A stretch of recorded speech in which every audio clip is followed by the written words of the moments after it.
Movie की शुरुआत होती है और हम फर्स्ट वर्ल्ड वॉर का समय देखते हैं, जहां आर्मी के कैप्टन को हेडक्वार्टर से संदेश आता है कि उन्हें एक पुल को नष्ट करना है, जिससे दुश्मन सेना अंदर ना आ सके।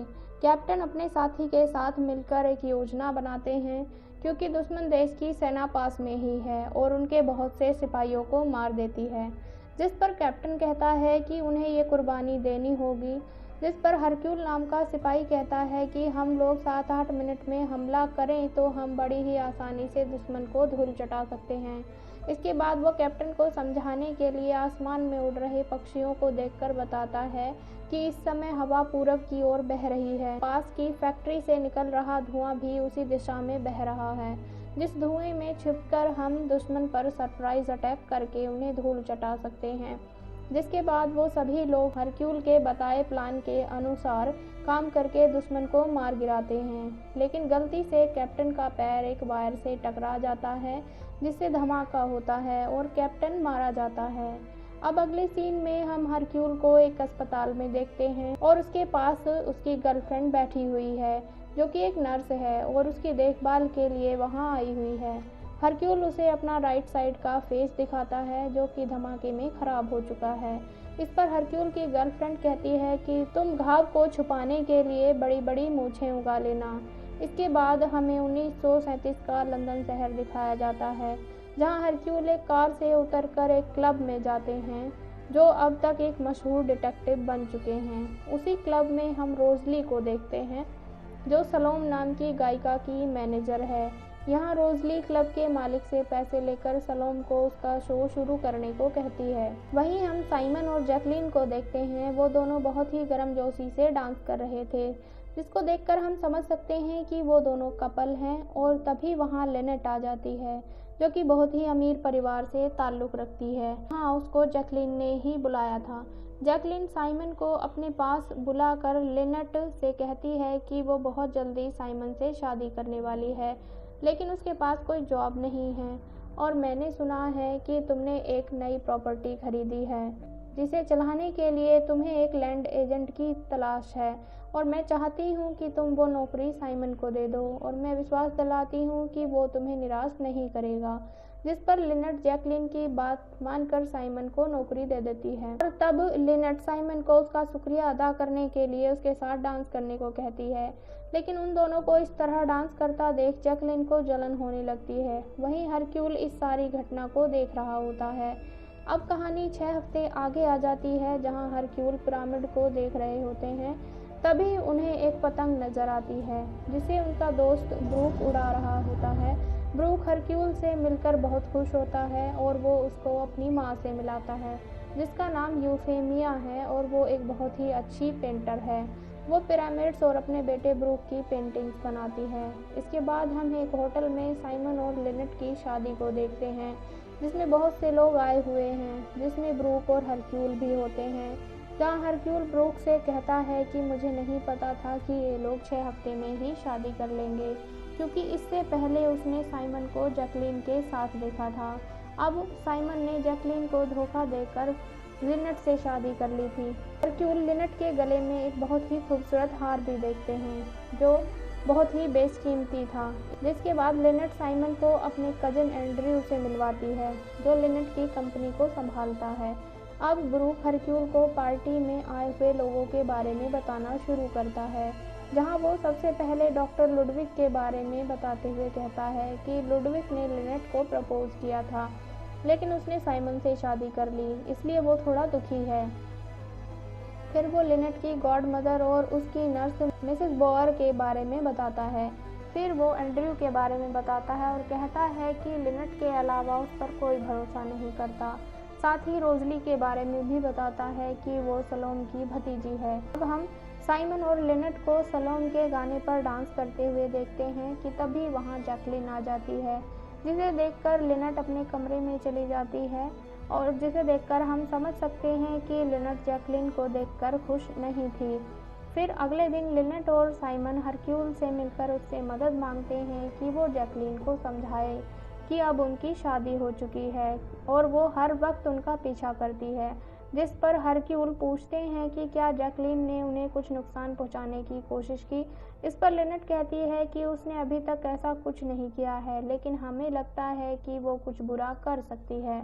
हरक्यूल जैकलीन से मिलते हैं और उसे समझाने की कोशिश करते हैं कि वो साइमन को भूल जाए, क्योंकि अब उसकी शादी हो चुकी है और वो तुमसे प्यार नहीं करता, इसलिए तुम्हें अपनी ज़िंदगी में आगे बढ़ना चाहिए। जिसे सुनकर जैकलीन तैश में आ जाती है और कहती है कि सच्चा प्यार कभी ख़त्म नहीं होता, एक न एक दिन वो मेरा ज़रूर होगा, और यदि ऐसा नहीं हुआ तो मैं मर जाऊंगी, पर मैं अकेले नहीं मरूंगी। और ऐसा कहकर वो हरक्यूल को एक छोटी बंदूक दिखाती है जो .22 कैलिबर की होती है। इसके बाद हरक्यूल लिनेट और साइमन से कहता है कि उन दोनों को अपने घर चले जाना चाहिए, क्योंकि वहाँ पर जैकलीन नहीं आ सकती है। इस पर साइमन कहता है कि जैकलीन की वजह से हम अपना हनीमून खराब नहीं कर सकते। अब अगली सुबह साइमन और लिनेट बाकी मेहमानों को लेकर नील नदी में एक बड़ी सी शिप पर चले जाते हैं, जहाँ साइमन दावा करता है कि अब जैकलीन यहाँ नहीं आ सकती। इसके बाद लिनेट हरक्यूल से मिलकर बताती है कि भले ही जैकलीन यहाँ ना हो, लेकिन तब भी उसकी जान को खतरा हो सकता है। इस पर हरक्यूल लिनेट से कहता है कि शिप पर सारे तुम्हारे दोस्त ही हैं, तो तुम्हें किससे खतरा हो सकता है। तब लिनेट कहती है कि अमीर लोगों का कोई दोस्त नहीं होता, सब मतलबी होते हैं, इसलिए मैं चाहती हूँ कि आप मेरी और साइमन की प्रोटेक्शन करें, जिस पर हरक्यूल राजी हो जाता है। अब आगे एंड्रयू लिनेट के पास कुछ पेपर लेकर आता है, जिस पर साइमन के कहने पर लिनेट साइन करने लगती है, लेकिन तभी रोजली लिनेट को टोकती है और कहती है कि क्या वो अपने पति के लिए अपने उसूल तोड़ देगी। इसलिए लिनेट रुक जाती है और वो पेपर्स रख लेती है और कहती है कि वो बाद में पढ़कर उन पर साइन कर देगी, लेकिन एंड्रयू वो पेपर्स ले लेता है और कहता है कि तुम अपना हनीमून एंजॉय करो और मैं इन पेपर्स को कल साइन करवा लूँगा। अब हम अगले सीन में उनके शिप को टेम्पल आबू सिंबल के पास देखते हैं, जहाँ यूफेमिया ब्रूक से कहती है कि मुझे मेरा लाल रंग नहीं मिल रहा है, जिससे वो लाल चीज़ों को अपनी पेंटिंग में नहीं दिखा पा रही है। जिसके बाद वो सभी उस टेम्पल को देखने चले जाते हैं। टेम्पल को देखते हुए साइमन और लिनेट के ऊपर पास ही की मूर्ति से टूटकर एक बड़ा पत्थर आ गिरता है, लेकिन वो किसी तरह वहाँ से बच जाते हैं और सभी वापस शिप पर आ जाते हैं, जहाँ शिप पर लिनेट को जैकलीन मिलती है। दरअसल जैकलीन ने भी शिप की टिकट ले रखी थी और वो वहाँ एक बोट से आई थी, जिसे देखकर लिनेट साइमन को समझाती है कि जैकलीन ने ही टेम्पल में उन पर हमला किया था और अपने कमरे में चली जाती है। फिर शाम को दोनों हरक्यूल से मिलकर उसे कहते हैं कि हमने आपकी बातों पर विचार किया, इसलिए हम कल ही अपने घर जाने के लिए रवाना हो रहे हैं। इसी बात पर वो तीनों मिलकर जाम का मज़ा लेते हैं। वहीं दूसरी ओर शिप के एक हिस्से पर जैकलीन अकेली बैठी होती है कि तभी वहाँ हरक्यूल आ जाते हैं, जो उसे एक बार फिर से समझाते हैं कि उसे अपनी ज़िंदगी में आगे बढ़ना चाहिए। जिस पर जैकलीन अपनी जिद पर अड़ी रहती है और कहती है कि वो साइमन के बिना मर जाएगी, जिसके जवाब में हरक्यूल उसे अपनी कहानी बताते हुए कहते हैं कि उसकी भी एक गर्लफ्रेंड थी जो बम धमाके में मारी गई। उसके जाने के बाद उन्हें लगा भी मर जाना चाहिए, लेकिन उसने ऐसा नहीं किया और बाद में वो बना जो आज तुम्हें दिखाई दे रहा है, यानी कि एक मशहूर डिटेक्टिव। अब आगे हम रात के 12 बजे का एक सीन देखते हैं, जहां साइमन और लिनेट शिप के कॉमन रूम में एक साथ होते हैं और वहां पर जैकलीन, ब्रूक और रोजली भी होते हैं। तभी लिनेट साइमन से कहती है कि उसे नींद की दवा लेकर सोने जाना है, जिसके बाद साइमन जैकलीन से कहता है कि इसके बाद तुम हम दोनों को कभी नहीं देख पाओगी, क्योंकि वो दोनों उसकी पहुंच से बाहर जा रहे हैं, और जैकलीन को और भी भला बुरा कहता है, जिस पर जैकलीन को गुस्सा आ जाता है और वो अपनी बंदूक निकालकर साइमन के पैर पर गोली चला देती है। साइमन को दर्द से तड़पता देख जैकलीन को बहुत दुख होता है और वो खुद को भी गोली मारने लगती है, लेकिन रोजली उसे धक्का दे देती है और उसकी बंदूक दूर फेंक देती है। जिसके बाद ब्रूक डॉक्टर लुडविग को बुलाने चला जाता है, और जबकि रोजली जैकलीन को लेकर नर्स बॉबर के पास चली जाती है। थोड़ी देर में डॉक्टर लुडविग और ब्रूक साइमन को डॉक्टर के कमरे में ले जाते हैं, जहां साइमन नर्स बोबर से कहता है कि वो जैकलीन पर ध्यान दे क्योंकि वो खुद को नुकसान पहुंचा सकती है। अगली सुबह लुइस लिनेट के कमरे में नाश्ता लेकर आती है, लेकिन वहां वो लिनेट की लाश देखती है, जिसे देखकर लुइस शोर मचा देती है, जिस पर डॉक्टर लुडविक और हरक्यूल उसके कमरे में आ जाते हैं, जहां लुडविक बताते हैं कि लिनेट को नींद के दौरान ही .22 कैलिबर की गोली से मारा गया है। ये सुनकर हरक्यूल जैकलीन के पास आ जाते हैं, लेकिन जैकलीन भी अपने कमरे में ही सो रही होती है और नर्स बोबर बताती है कि वो सारी रात जैकलीन के कमरे में ही थी, 1 मिनट के लिए भी बाहर नहीं गई है और जैकलीन सो रही थी क्योंकि उसने उसे नींद की दवाई दी थी, जिसका ये मतलब है कि जैकलीन ने लिनेट को नहीं मारा।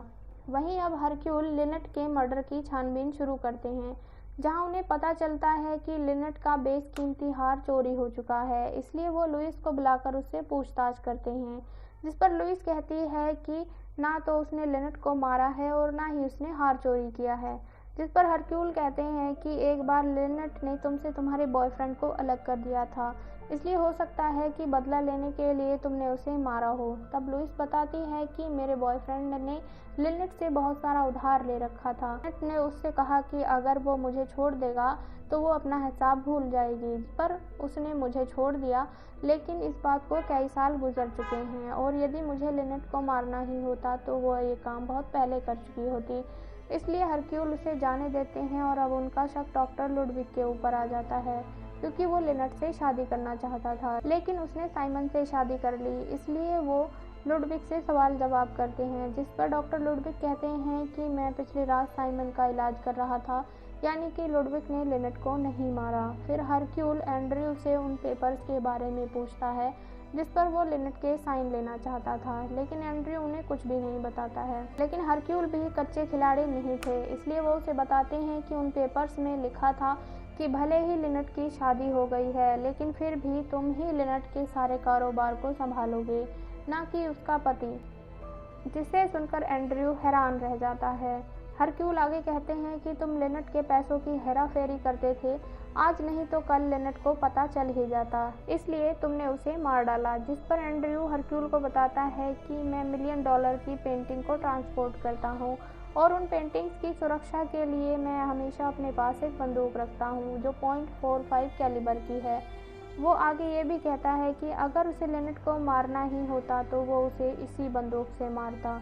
अब आगे हम हरक्यूल को मिसेस बॉबर से पूछताछ करते हुए देखते हैं, जहां हरक्यूल बॉबर के कपड़ों को देखते हुए कहता है कि वो कपड़े 10 साल पुराने हैं जिन्हें अमीर पहना करते थे, यानी कि आप 10 साल पहले अमीर थे।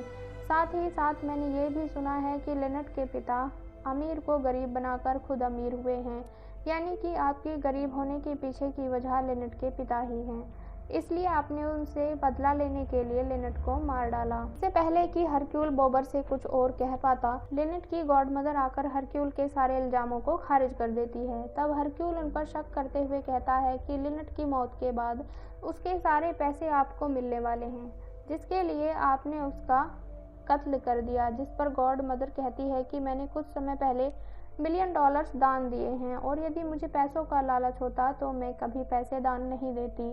वहीं दूसरी तरफ कुछ गोताखोरों के हाथ जैकलीन की वो बंदूक लग जाती है जिससे लिनेट का मर्डर हुआ था, जिस बंदूक के साथ एक सफ़ेद रुमाल और एक स्कार्फ भी था जिस पर खून के धब्बे लगे हुए थे।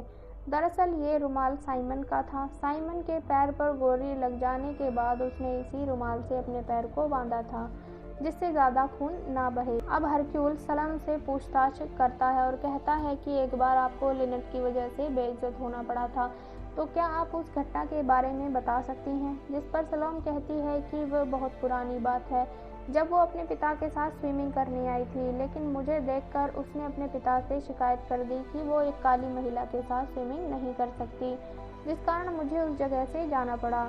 लेकिन अगर मैं इस वजह से लोगों की हत्या करने लगी तो इस दुनिया में हज़ारों गोरी महिलाओं की लाशों के ढेर लग जाएंगे। और तभी वहाँ रोजली आकर बताती है कि लिनेट अपने पिता के कारण गोरे काले लोगों का भेद करती थी, लेकिन जब वो बड़ी हुई तो उसने ऐसा करना छोड़ दिया और मुझसे भी दोस्ती की और मेरी दोस्ती बाकी गोरी महिलाओं से भी करवाई। जिसके बाद हरक्यूल का शक उन दोनों पर से हट जाता है, लेकिन जाने से पहले हरक्यूल सलोम को अपनी टोपी हटाने को कहता है और उसने अपनी टोपी में एक छोटी बंदूक छिपाई हुई थी। इसके बचाव में सलोम कहती है कि ये मैं अपनी रक्षा के लिए रखती हूँ, लेकिन तभी वहाँ यूफोमिया लिनेट को चोरी किया हुआ हार दिखाते हुए कहती है कि ये मेरे कमरे में मिला था, यानी जिसने भी ये हार चुराया था उसने पकड़े जाने के डर से ये हार यूफोमिया के कमरे में रख दिया था। फिर अगले सीन में हम यूफोमिया, ब्रूक, सलोम, रोजली और हरक्यूल को देखते हैं, जहाँ हरक्यूल ब्रूक को बताते हैं कि वो यहाँ एक काम करने के लिए आए थे। यूफोमिया ने उनसे इस बात की जांच करने के लिए कहा था कि क्या रोजली ब्रूक के लिए ठीक रहेगी या नहीं, और हरक्यूल कहता है कि अब मैं पूरे दावे के साथ कह सकता हूँ कि रोजली तुम्हारे लिए परफेक्ट है। दरअसल रोजली और ब्रूक रिलेशन में थे, लेकिन यूफोमिया को ये पसंद नहीं था। इसके बाद हम रोजलिना और हरक्यूल को देखते हैं, जहाँ रोजली हरक्यूल पर गुस्सा कर रही थी। भी उन्हें लुइस की लाश दिखाई देती है। तब डॉक्टर लुडविग लाश की जांच करने के बाद बताते हैं कि लुइस के गले पर एक छोटे चाकू से वार किया गया है। बाद में लुडविग सबको बताता है कि लुइस ने शायद लिनेट के कातिल को देख लिया होगा, लेकिन उसने इस बात को छिपाया और उसने लिनेट के कातिल को से पैसों के लिए ब्लैकमेल किया होगा, जिसके बाद उसने लुइस को रास्ते से हटा दिया। वहीं लोग डॉक्टर लुडविग के इक्विपमेंट्स में से एक छोटे चाकू को गायब देखते हैं, जिसे देखकर एंड्रयू को लगता है कि डॉक्टर ने ही लिनेट और लुइस को मारा है और डॉक्टर से झगड़ा करता है, जबकि हरक्यूल पास ही की दीवार पर खून के छींटे देखता है, जहां एक जगह खून के छींटे नहीं थे, जिसे देखकर हरक्यूल समझ जाता है कि यहाँ कोई इंसान खड़ा था जिसने लुइस की हत्या होते हुए देखा था, और चूंकि वो इंसान दीवार के पास खड़ा था इसलिए दीवार के उस हिस्से पर खून के छींटे नहीं थे, क्योंकि वो छींटे उस इंसान के कपड़ों पर पड़े होंगे। हरक्यूल ब्रूक से पूछते हैं कि तुम्हारी जैकेट कहाँ है, जिस पर ब्रूक उन्हें गुमराह करने की कोशिश करता है, लेकिन हरक्यूल समझ जाते हैं कि ब्रूक ही वो इंसान है जो उस दीवार के पास खड़ा था, जिससे उसकी जैकेट पर खून के छींटे पड़ गए होंगे और उसे ब्रूक ने नील नदी में फेंक दिया। जिसे सुनकर साइमन ब्रूक से तेज आवाज़ में पूछता है कि लिनेट को किसने मारा। इससे पहले कि ब्रूक कोई जवाब दे पाता, उसे एक गोली आकर लगती है और वो मर जाता है। अपने दोस्त को मरता हुआ देखकर हरक्यूल बहुत दुखी होते हैं और उसकी माँ भी बुरी तरह से टूट जाती है, जिसके बाद हरक्यूल सभी को एक रूम में बुलाते हैं और ब्रूक की माँ से पूछते हैं कि आपने ब्रूक की जैकेट को हरे रंग में क्यों रंगा है, जबकि उसने तो लाल जैकेट पहनी थी। यूफेमिया बताती है कि मेरा लाल रंग चोरी हो गया था, जिसके बाद हरक्यूल बताते हैं कि आपका लाल रंग साइमन ने चोरी किया था और जैकलीन ने साइमन पर कभी गोली चलाई ही नहीं, पर साइमन ने अपने पैरों को रुमाल से ढक लिया था जिसमें तुम्हारा ही लाल रंग था। वो आगे बताते हैं कि जैसे ही ब्रूक और रोजली डॉक्टर को बुलाने गए, वैसे ही साइमन ने जैकलीन की बंदूक से लिनेट की हत्या कर दी और फिर वापस आकर अपने पैरों पर सच में गोली मार ली। वहीं लुइस ने उसको लिनेट के कमरे से निकलते हुए देख लिया था और वो उसे ब्लैकमेल करने लगी, जिस कारण साइमन की प्रेमिका जैकलीन ने लुइस की हत्या कर दी। यहीं आकर उन्होंने लिनेट को मारकर उसकी हत्या करने की प्लानिंग की। रही बात ब्रूक की, तो उसने लिनेट की लाश से उस बेशकीमती हार को चुरा लिया था, लेकिन पकड़े जाने के डर से उसने वो हार यूफोमिया के कमरे में रख दिया। जैसा कि उसकी माँ रोजली को पसंद नहीं करती थी, तो उसे भागकर शादी करनी पड़ती, के लिए उसे पैसों की ज़रूरत पड़ती और ये हार बहुत कीमती था। फिर कहता है कि साइमन ने ब्रूक से तेज आवाज़ में इसलिए पूछा जिससे सुनकर जैकलीन गोली चला सके, जो सुनकर साइमन कहता है कि तुम कहानी बना रहे हो, तुम्हारी इन बातों का कोई आधार नहीं है। तब अपनी बात को साबित करने के लिए हरक्यूल वही रुमाल दिखाते हुए कहते हैं कि अगर इसमें खून लगा होता तो ये अब तक ब्राउन कलर का हो जाता, जबकि रुमाल अभी भी लाल रंग का ही है क्योंकि इसमें लाल रंग लगा हुआ है। अब बुरी तरह से फंसने के बाद जैकलीन और साइमन मान लेते हैं कि उन्होंने ही लिनेट को मारा था, लेकिन जैकलीन को कभी भी लिनेट के पैसे नहीं चाहिए थे, बल्कि वो साइमन था जो ऐसा चाहता था, इसलिए उसने जैकलीन को इस बात के लिए राज़ी किया, जबकि प्यार में पागल जैकलीन इस बात के लिए राज़ी हो गई। वहीं पुलिस को देख जैकलीन समझ जाती है कि अब उन्हें जेल जाना होगा और वो फिर से अलग हो जाएंगे, इसलिए वो साइमन को गले लगाकर कुछ इस तरह से गोली मारती है कि वो गोली उन दोनों के आर पार हो जाती है, जिससे उन दोनों की वहीं पर मौत हो जाती है। इसके बाद मूवी के आखिरी सीन में हम हरक्यूल को सलोम को परफॉर्म करते हुए देखते हुए देखते हैं, क्योंकि वो कहीं ना कहीं सलोम को पसंद करने लगा था। और इसी के साथ ये मूवी समाप्त हो जाती है। अगर आपको ये स्टोरी पसंद आई तो प्लीज़ हमारे वीडियो को लाइक करें और चैनल को सब्सक्राइब करना बिल्कुल ना भूलें। मिलते हैं आपसे नेक्स्ट वीडियो में एक और नई कहानी के साथ। और नीचे जो वो सब्सक्राइब का बटन है ना, उसको हिट करो, जल्दी से करो। Subscribe subscribe subscribe.